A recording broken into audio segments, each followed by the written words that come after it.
Hello, everybody, and welcome to another edition of our Community Access. This week, we will visit with Bill Parker, the editor of Michigan Outdoors News. Then our friend Elgin Nichols visit with Oxford Plumbing and Heating. Then we have our Dog of the Week from the Canine Rescue League. Then, if you missed St. Patrick's Day at Sullivan's, we will show you what you missed. All today on our Community Access.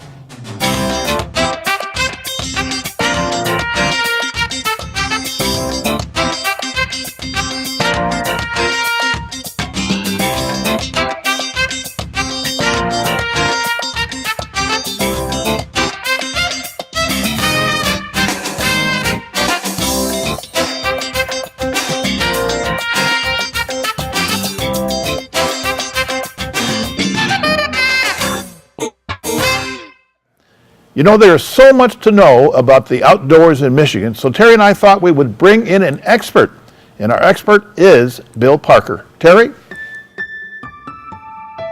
We have another special edition of our Community Access. I guess I'm into wildlife right now. It is spring. My guest today is Bill Parker, a local resident who is the editor for statewide magazine, yes. Outdoor News. Bill, I have so many questions for you. Don't know where to start, but welcome to the studio. Welcome to our Community Access. Thank you for having me. It's my pleasure to be here. I'm glad you're here. You are a local resident. You live in Lake Orion. You were raised in Lake Orion, but you raised your children in Oxford. Good for you. Yes, we did. Both of my daughters, Janelle and Kaylee, both graduated from Oxford High School. So you haven't gone far from home, but you've been all over the state writing about wildlife. And we cover everything from Iron Mountain to Monroe, and all things hunting and fishing and outdoors. So we're statewide and try to stay on top of everything to let everybody know what's happening in the outdoors. And a lot of the outdoor publications come out monthly.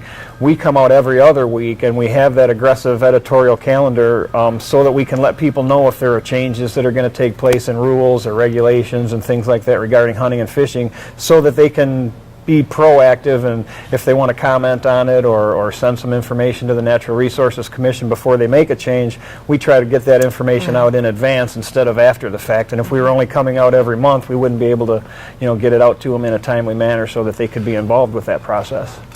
You used the correct word, aggressive. How big is your staff? In order to do that, because you cover, like you said, the entire state. The entire state, yes.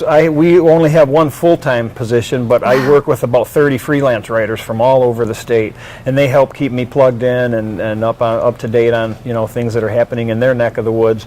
And then I go to a lot of meetings and try to keep tabs on what's happening. And it's a pretty tight-knit community, so everybody kind of knows, has a good idea of what's going on and what's going to be coming up as far as big item agenda items. So you're speaking legislatively. It's a tight-knit community in that respect, and also on the DNR side of it? Yeah, and just the hunting and fishing community in itself. We have over 1 million fishermen and women in Michigan, and over 700,000 men and women that hunt. So it sounds like a lot of people, and it really is, but they're all connected through clubs and organizations across the state, and everybody, it seems like a lot of things that take place in the outdoors affect, more than one dimension of the activities and things that are taking place out there. So everybody kind of keeps their ears open and keeps tuned into everything that's taking place. And there's so many seasons that overlap throughout the state as well, correct. Right? So you get a ebbing and flowing of groups of people? Yes, absolutely. And you're right, there are a lot of different seasons and a lot of different times, but there's always something going on all year long. There's a season here or a season there, so that keeps everybody active and out in the outdoors and having fun. Something that I did read a couple of your publications just recently, and something that struck me, and I guess I never thought of it. You think of Wyoming as the state to go of outer-staters going to hunt, but we get them here as well, right? We sure do. We get a lot of hunters and a lot of fishermen, especially. Our Great Lakes are just world-class, and we have some of the best muskie and bass fishing in different areas, and our trout streams, we have, hundreds of miles of blue ribbon trout streams that are just pristine waters and beautiful areas, and some unbelievable fishing. So there are a lot of opportunities for people that come from out of state, and we're really blessed here in Michigan. We have so many resources and so many hunting seasons and so many fishing seasons and opportunities. when you think of a state like, Wyoming or Nebraska or Iowa, they don't have near the resources that we have. They might have some really good antelope hunting or elk hunting, but they don't have the ruffed grouse and the woodcock and the cottontail rabbits like we have. They don't have the, like I said, the muskie and the bass and the trout and the walleye. So we're really lucky here in Michigan, and a lot of times it's easy to overlook because we have such an abundance of opportunities that sometimes you just kind of take it for granted and go from one phase to the next and don't bat an eyelash. But we really, really do have tremendous resources here in Michigan. Are there groups of people that are crossover hunters and fishing people? They're not just dyed-in-the-wool deer hunters or... Absolutely, and I would guess that probably most people that participate in hunting and fishing probably do a lot of the different sports and the different seasons. We have over 1 million anglers and over 700,000 hunters, but combined I think there are about 1.3, I think they estimate we have 1.3 million sportsmen and sportswomen here in Michigan, because a lot of them do cross over, and a lot is that fish also hunt and vice versa. And like you said, the resources are just incredible. Yeah. So that brings me back to what is the state of our lakes and rivers and our natural habitats for fish and natural fish, not feral. They're feral, is that the right wild, word? they're invasive. Invasive We do have species. a big problem, especially in the Great Lakes, with invasive species. There are over 180 different species non-native to the Great Lakes, and some of them didn't really make a big negative impact. Some of them have impacted the resources very negatively. So that's something that, we're always on the lookout for and trying to manage. Everybody's heard about the Asian carp concern, Yes, right. and that's the next big invasive species on the radar right now, and they're doing a lot of things at the national level. Not fast enough for a lot of people's, hope, Sure, right. but they are working on that, and hopefully we'll be able to head those off at the pass and keep them out of the Great Lakes. How could that affect us? Oh, that could be just devastating to the fisheries. The Asian carp eat the plankton at the low end of the food web in the Great Lakes, and they're filter feeders, and when they start taking all of that low end food out of the system, then you have your baby fish that don't have Starvation. they don't have the resources there to feed themselves.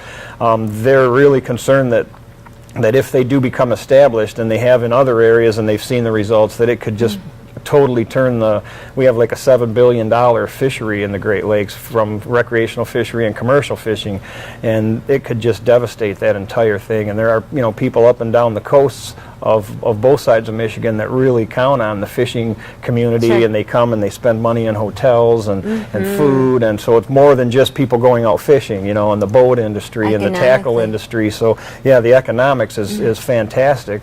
And there's a big concern that there could be some real major problems with that if the Asian carp do become established in the Great Lakes. And have they found them? Not yet. They've found DNA in the Great Lakes, but that could have been transferred from another animal eating a carp that has died and bringing some of the DNA. They have not found actual Asian silver carp or big carp. They have found grass carp, Asian grass carp, which is another kind of invasive fish, but not nearly as detrimental as the silver carp and the big head carp. Those are the ones that are very much concerned. The silver carp are the ones you've probably seen video that they jump out of the water when the boats come through, and of course, for recreational boaters and skiers and jet skiers, they don't want anything to do with that. No, of course and then the not. big head are the filter feeders that have a real big impact on the the quality of the food chain. Now, speaking of invasive species, zebra mussels came into play about 15 years ago or so. How did that impact us? I know everybody was really concerned and nervous about it, and they still are. I know that the DNR was out in Addison last summer trying to get people to clean their boats off to make sure. But how has that? To me, when I go up north, it looks like the waters are a lot clearer and cleaner. Right, and they've had, again, good and bad impacts. Out in Lake St. Clair, if you talk to the bass fishermen, they think zebra mussels are the best thing that happened to the lake because it's really helped the bass proliferate, and the fishing is world class there like it's never been before. The concern is, again, they're filter feeders as well, and they eat that food at the bottom of the food plane or the food chain. So there's a big concern there. And we also have a mussel called quagga mussels, and they're more focused in the Great Lakes, but the zebra mussels are near shore. The quagga mussels are in the deeper water, so it's like a double whammy. They're hitting it from both ends. But they have cleaned up a lot of the water. It lets more sunlight penetrate, which gets to the weeds, and the weeds grow thicker. So And it's great habitat. in that respect, exactly, it has helped the habitat and has helped some species of fish.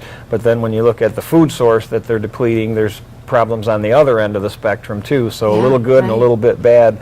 I don't think they're as bad as they initially had thought they were going to be, but there's definitely still some problems and a lot of concerns when they start getting into, you know, inland lakes. And I've just been out fishing and pulled in a, you know, a stick that you get snagged on here in Oxford and found, you know, zebra mussels just up and down one side of the branches and stuff. Yeah, so they're pretty prolific, and they have established themselves in a lot of areas of the state. Right, it seems like there's only a couple lakes now in Oakland County that do not That don't have them, right? Yeah. Are there efforts put forth from the DNA to clean that up or remediate that, or is it possible? Yeah, it's more of a trying to keep it from getting any worse. There's a lot of scientific work going on to try and find, you know, pesticides, or not pesticides, but chemicals that they could use. Yes, that they can use, and they have had a little bit of success with those, but none of them that can be used on a, you know, a big, you know, lake-wide or watershed-wide,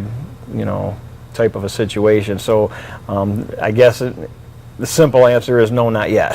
But they are working on that. They're trying to find something that they can come and fight those with, and maybe restore a little bit of balance to the ecosystems. But it really didn't affect our fishing industry like we thought. Right. Industry or habit, or excuse me, hobby. I No, guess not- that you shouldn't call hunting a hobby, should you? Yeah, it's sure okay. sure it is.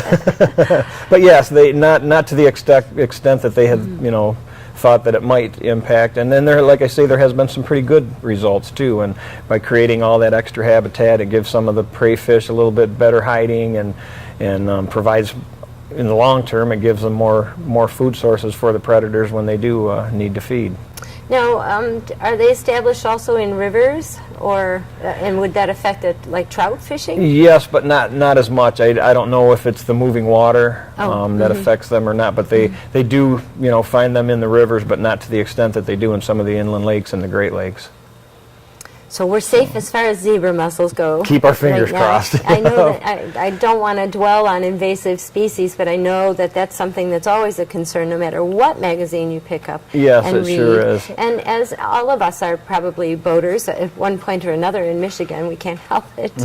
So I just want to stress, we all need to be a lot more careful about our transfers of our equipment, our boats, our... Exactly, and they've got cleaning stations at some of the boat launches, so that when you come off the water, that's when they really want you to dump all your bilge water and any water that you have, any, you know, empty your minnow buckets, and don't transfer water from one lake to another, because they have sometimes the larvae in the water and you don't even know it. Oh, yeah. Or they get on your boat and you don't realize that they're there, and then 2 hours later you're in another lake and they fall off, and then you've just transferred them from one lake to another. So there is a real big push just to educate boaters, and not just fishermen, but boaters across the board, to be aware of it, and to just make some small little changes in your, you know, boating procedures to be aware that they're there, and to try to eliminate that transfer, because that's what they're really concerned about now. It only takes a couple seconds, a couple minutes. Exactly.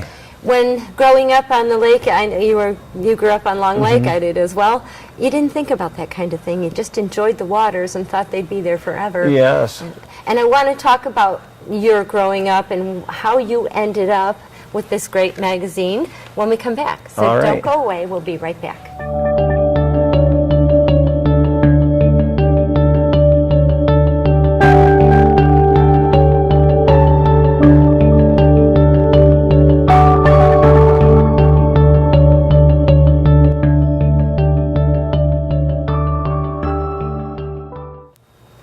Welcome back to another wildlife edition of our Community Access. I love springtime because I get to talk about animals. I am with Bill Parker. He is the editor of Outdoor News. What a great magazine. It touches on everything, on legislation and wood ducks. I want to talk about wood ducks, and I know we don't have a lot of time. I do want to delve into your history a little bit. We're proud to say Bill's from this area. How did you end up at this magazine in the first place? I know you must have wanted to be a journalist. Yes, I actually, it's kind of a funny story. I was driving a uke in the gravel pit, Mickelson Corporation here in Oxford, and my dad saw an advertisement in the old Pontiac Waterford Times years ago that they were looking for someone to write sports. And to make a long story short, that's where I ended up getting my start in the whole journalism field. And from there, I decided that, yeah, this is something I really enjoy, and I started to go to school and learn a little bit more about it. In the meantime, I was getting a little bit of experience along the way as well. And then in the early 80s, I moved out to Arizona and went to school, worked on a newspaper out there, got my education, came back home, and found a job with the Observer and Eccentric newspapers, which used to have a Lake Orion Oxford edition. And when I started there, I began doing a hunting and fishing column for them. I got involved in the outdoors at an early age through my dad. He was a big sportsman, and he got myself and my brothers all involved in hunting and fishing. And so it was just a natural thing for me when they asked me if, they knew that I had this background and asked me if I'd be interested in doing an outdoor column. They didn't have one at the time. So I did that for the Observer and Eccentric for about 13 years and got a call one day from the folks at Outdoor News. They were looking to start an edition here in Michigan. Outdoor News has been in Minnesota for about 40 years and in Wisconsin for about 30. And we are now in our 16th year here in Lake Orion. Or in Michigan, I should say. Fantastic. Well, yeah, from your home. You do this from your home, so but you do get to travel around. You do. You're writing about what you know, so you actually are going out throughout the state. And yes, I get to travel a little bit and enjoy some of the fruit of the vine, if you will, from around the state. And like I said earlier, we do have so many resources in here. It's just, in Michigan, it's just fantastic. So the opportunities, never end, and there's always something good to go and cover and something to check up on, or an opening day here, an opening day there. My wife never knew there were so many opening days. Yeah, after reading this. So tell us what we should be concerned about, what we should keep an eye on. One thing that sticks in my mind is the wolf hunts. That's been a huge debate. Yes, it's a very big Save issue. the wolves, and the wolves are encroaching on what? Correct. Well, the big issue is that we have wolves now established in the Upper Peninsula of Michigan for the first time in 100 years. And the problem is that they are an apex predator, and the people that live with wolves feel that they need to be managed. They can't be left just to proliferate and continue to grow and grow and grow and grow. Then they have detrimental impacts on other species and other animals in the area. And what's happening now is that they're starting to have attacks with livestock and with hunting dogs and with people's dogs in their backyards. There is a group in society that thinks we should let them go and let nature take its course and not have any impact on the wolves. And there are the other side of society that thinks, no, they need to be managed just like the deer need to be managed and everything else. So that's very controversial right now. And the threshold to be removed from the endangered species list here in Michigan was to have 200 wolves on the landscape for 5 years. And we met that 15 years ago. Oh, really? Okay. But because of groups that are opposed to hunting, they want to keep wolves on the endangered species list, so they can't be hunted and they can't be managed. And that's where the whole problem arises. They've been on and off that endangered species list half a dozen times in the last 10 years, just not because they're no longer threatened or endangered, but because they find a political loophole or a legal loophole that they can say, hey, they can't be taken off of the list. You were supposed to have a 90-day public comment period, and it was only 88 days. That actually happened one time. So there are, any kind of loophole that they can find, they'll work it. They found a judge now that was down in Washington, D.C., that was sympathetic to their cause, and she ruled that the U.S. Fish and Wildlife Service shouldn't have taken them off the list and put them back on the list. Now there's bills in Congress. The legislature might step in and act.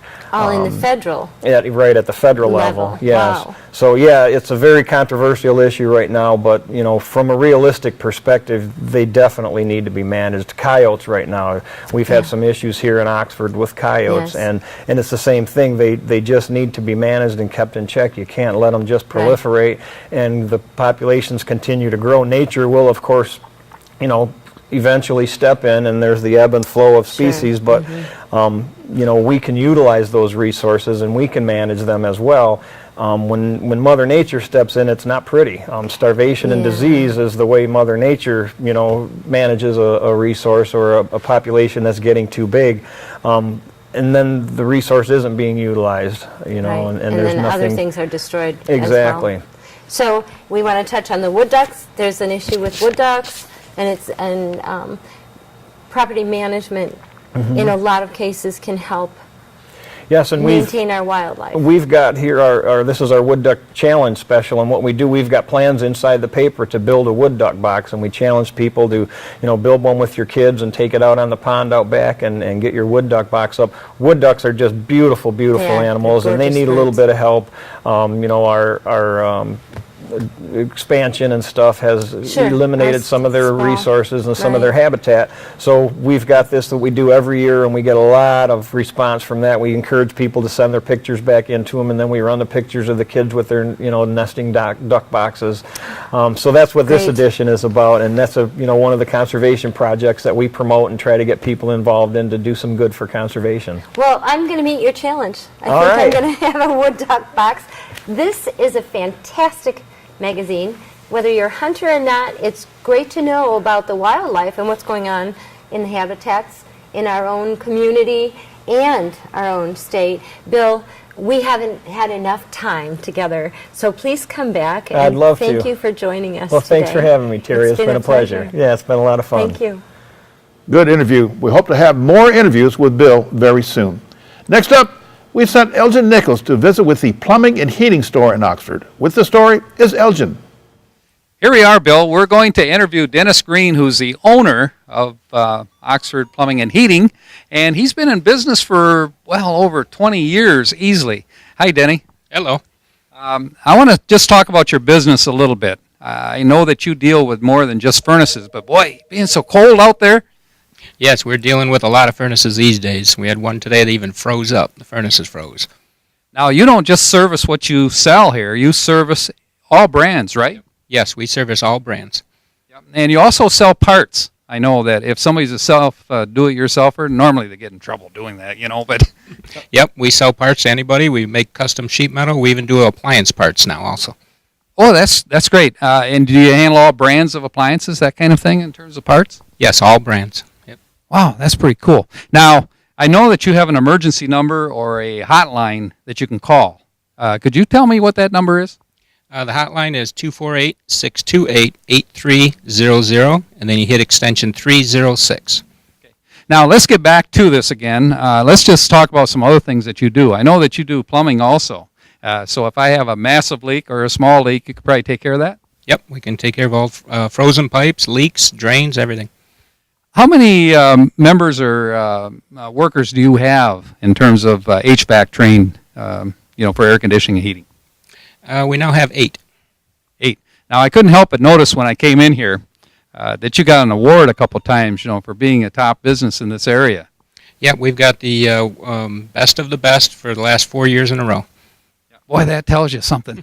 Now, I noticed, too, that there's a lot of equipment that you have here. Not only furnaces, but you have pumps, you have old refrigerators. I couldn't help but notice a refrigerator from Frigidaire here. Yep, that's a 1934 from GM. Now, did you fix that one? Nope, we haven't touched it. It's got sulfuric acid in it for Freon. Oh, that's terrific. Yummy. Now, I do know that you do these hot water systems that are, I forget what you call them, different than the regular hot water system or gas or electric. What are they called? A radiant floor. Yes. And do you do a lot of that type of thing? Yeah, we do quite a bit. Radiant floor and heated sidewalks, heated driveways. Boy, you guys do just about everything then. Yep, pretty much. I've got 5 state licenses. Holy smokes, you use them in this state only. Yes.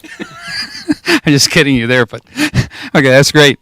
I do know that I've been in here before to purchase parts, and normally I get really, really fast action on it, and actually the parts work. There you go. All right, very knowledgeable. I know you use the computers here too. Yes. Yeah, everything's on a computer. We know exactly what's here, just punching in the part number, and we know where it's at. How many staff members do you have here internally, not counting the ones that are out, actually doing the work? I shouldn't say actually doing the work, because I know they're actually doing work here too. Well, we have 20 employees total, so there's on and off, there's 12 here in the office. Wow. And this is a family-owned business. Yes. And your wife, does she participate in the business as well? She does. She does all the payroll and accounts payable. Ooh. And I can relate to that because my wife did that in our business when we were in business. Should I talk to her maybe? Yeah, there you go. Okay. But I can tell you that, if you have a problem and you just contact Dennis is usually here, and he has other people that can help you, and at the Oxford Plumbing and Heating. They're very knowledgeable about the various products out there, and without a question, they will solve your issue. If you've got no heat and you're there shivering, and the little ones are freezing to death, and the dogs are trying to get outside to warm up, this is the place to contact to get it repaired. Yes, it is. We can take care of all your needs. Well, thank you very much, Dennis. And excuse me, I hope my furnace doesn't break down.